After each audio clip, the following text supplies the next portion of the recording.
Corey, the yesterday marked the last day for people to register with Elections Canada to run for the Alberta's United Conservative Party leadership. And we have some candidates confirmed: Brian Jean, Danielle Smith, and Travis Taze. Of course, were confirmed ahead of Wednesday's deadline. John Horseman did tweet that he was on track to meet the deadline with signatures, but quickly withdrew on Wednesday afternoon and said it was a crowded leadership race. So that's one of the reasons that he withdrew. And of course, there are results still pending, and we'll bring you up to speed with those as soon as they come in. Yeah, so it sounds like 7 of them at least have made the bar, or they're saying they are. That next bar, I guess, is being fully approved. It's got to go before the UCP's leadership committee for them to sign off on it. But I mean, if they've gotten the money and the signatures, I mean, those are some very major bars to accomplish first, right? That's right. Again, like it has to, they have to be approved. Like you said, now the race is heating up. I've reported this week that it started to turn into a little bit of a slugfest between Danielle Smith and Travis Taze. And there's a story on our website about how Taze actually texted the UCP party blast text, whatever they use, and said that she was for PST when she says she's clearly not.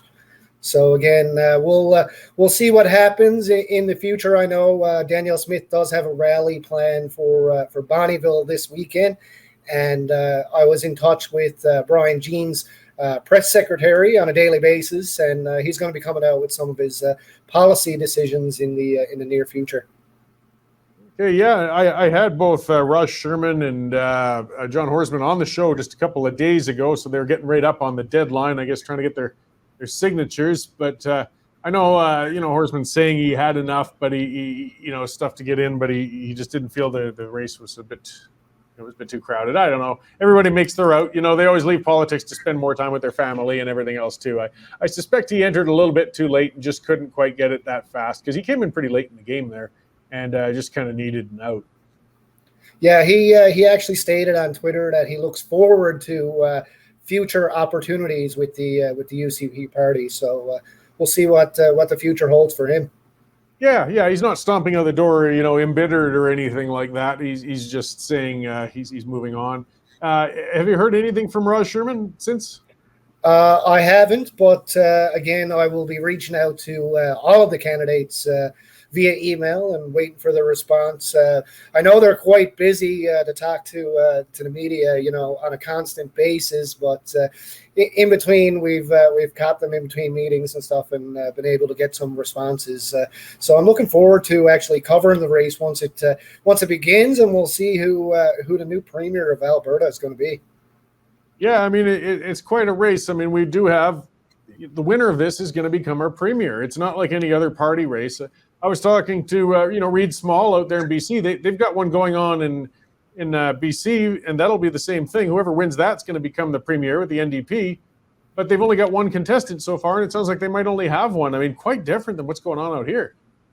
Yeah, I mean, there's some big talk, with the Smith campaign and the Alberta Sovereignty Act, and she called out Justin Trudeau yesterday with his emission targets for 2030, saying that it's going to cut Alberta oil production, not just Alberta oil production, but all oil production in Canada by 2030, upwards of 46%, and the oil industry employs a lot of people across Canada, especially here in Alberta and Calgary. So, she really is looking forward to pushing that act if she becomes premier. And then, we have Brian Jean, who's been voicing his opinion on gas prices here in Alberta, and saying, Albertans are getting ripped off. So we'll see what he brings to the table, and what's going to happen in the next few weeks. How about Rajan Sani? I had her on the show a while back, and I just don't hear anything going on with her campaign. I don't hear of events. I mean, something must be happening out there. I haven't heard much from her campaign at all, actually. Like I said, I will be reaching out again today now that the deadline has passed to put a push on, getting the latest information for our readers, because that's why they follow us, Corey, is for the latest and the most truthful information. So, like I said, now that the deadline is passed, I can really put the pedal down, as we say in Newfoundland, and try to get some comments and some different decisions and things they're saying. Twitter is always a good place to hang out, because you never know what's going to be tweeted during the day by a politician. Well, that's it. I mean, you can catch the stuff as it breaks on Twitter. It's just not necessarily the best spot for the exchanges of ideas. Well, moving on from that, then we'll look at some of the other stories you've been writing on. The recent one, I mean, that's kind of a rough one, but the parole board has released that gentleman who would, with a child who died that he left outside of a church.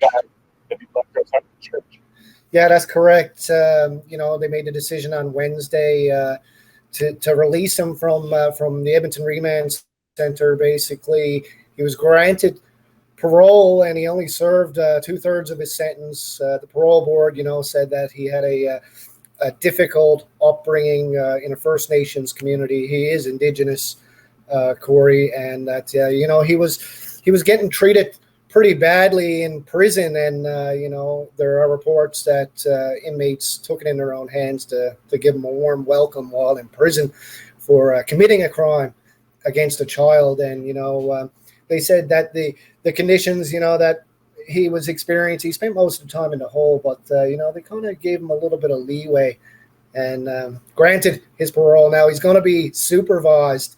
I guess he'll be residing at a halfway house, as we call it in Edmonton, somewhere where he will be supervised. And it just amazes me sometimes, Corey, when we see different headlines. It was a serious crime. The child was essentially beat to death with a blow to the head, and then left outside of a church in Edmonton. Pretty sad. And he only served 2/3 of the sentence. And a lot of people, I've been reading some comments on the story today, and a lot of people, said, this isn't justice. And then others are saying, well, the only justice he got was from the beatings he received from other inmates while in the center. So, like I said, he's been released, and we'll see if he reoffends.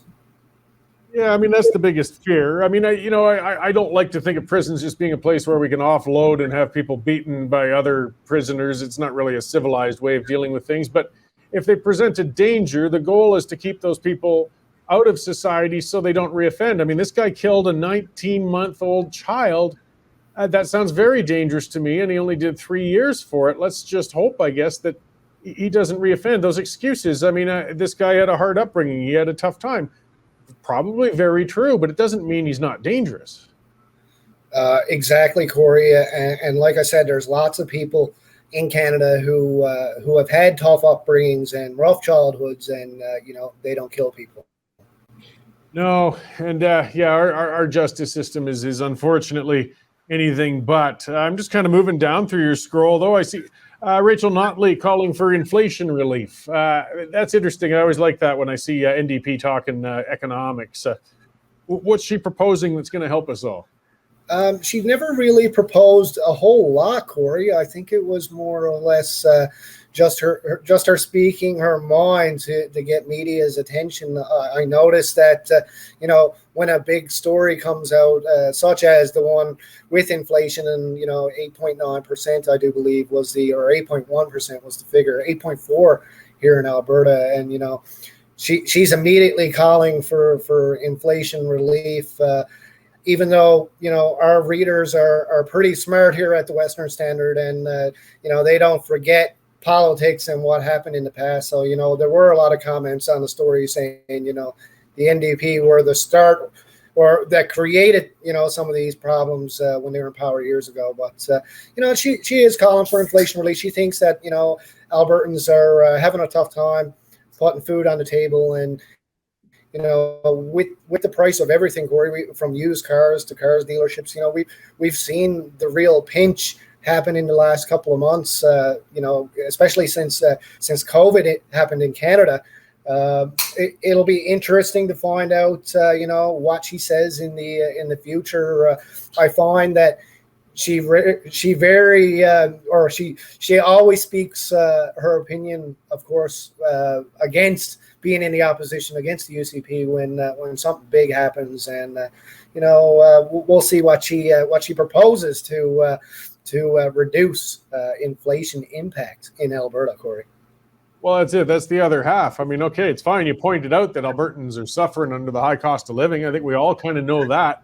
But what are you going to do about it? We need to hear that second half of the conversation, Madam Notley. Well, maybe we'll see more as time goes. I was kind of ranting about that earlier, that her boss, Jagmeet Singh, and I know it chafes them when I say that, but those parties are literally tied constitutionally. So he is her boss. He proposed giving $1,000 to everybody in Canada to battle inflation, and he got roundly ripped to shreds on Twitter because of it, of course, because it's not really a good economic plan. But I guess at least he proposed something. Like I said, at least the proof is in the pudding, as we say in Newfoundland, Corey. So, $1,000 seems nice to say that, and seems nice on paper, but really, when you think about it, how far does $1,000 go? If you're driving a Dodge pickup, probably 4 tanks of gas right now in Canada. Yeah, literally, actually. Oh, that's scary. Okay, well, let's look at some of the other policies yesterday. The UCP, speaking of things they put out, then they're talking about enhancing support for victims of crime, if we're on the justice end of thing. I mean, that's an area that gets forgotten a lot. We always focus on the perpetrator and forget that there's always a victim behind there somewhere too.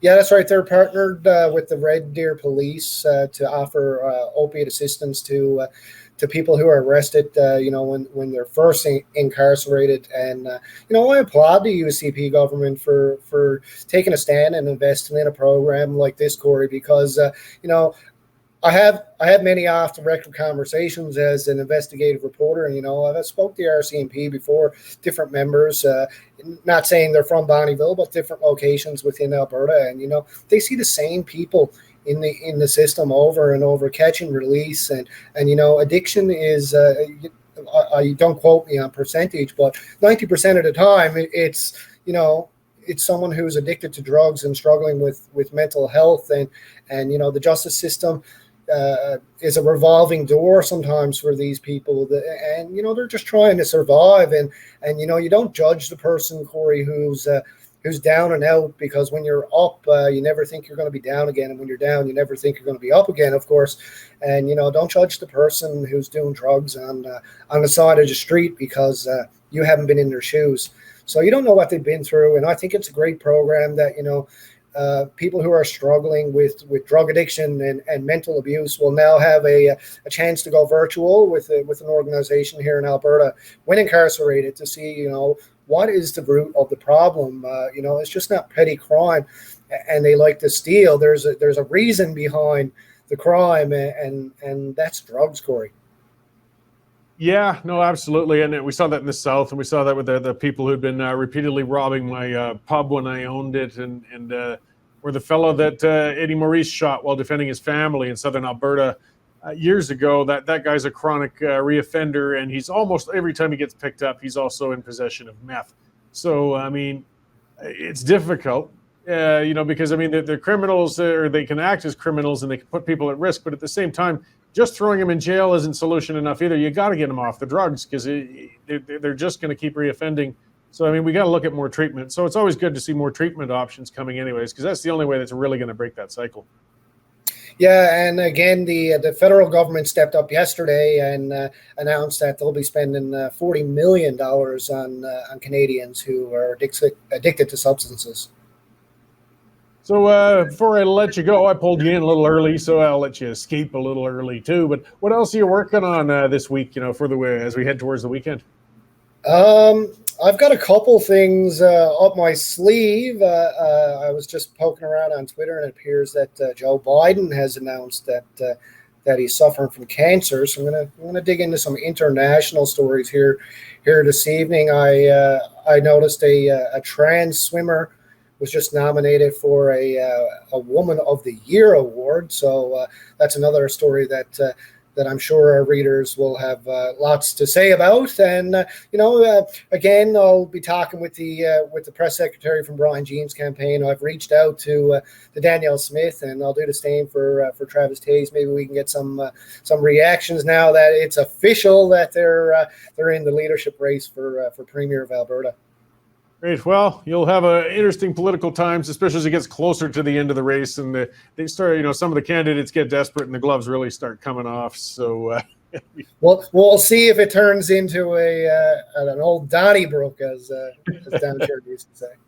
Yeah, you bet. All right. Well, thank you for bringing us up to date and checking in, Arthur. And I'll enjoy things up there in the Gorham weather in Bonnyville, and we'll talk to you again later. I'll be in Edmonton soon. Thanks, Corey.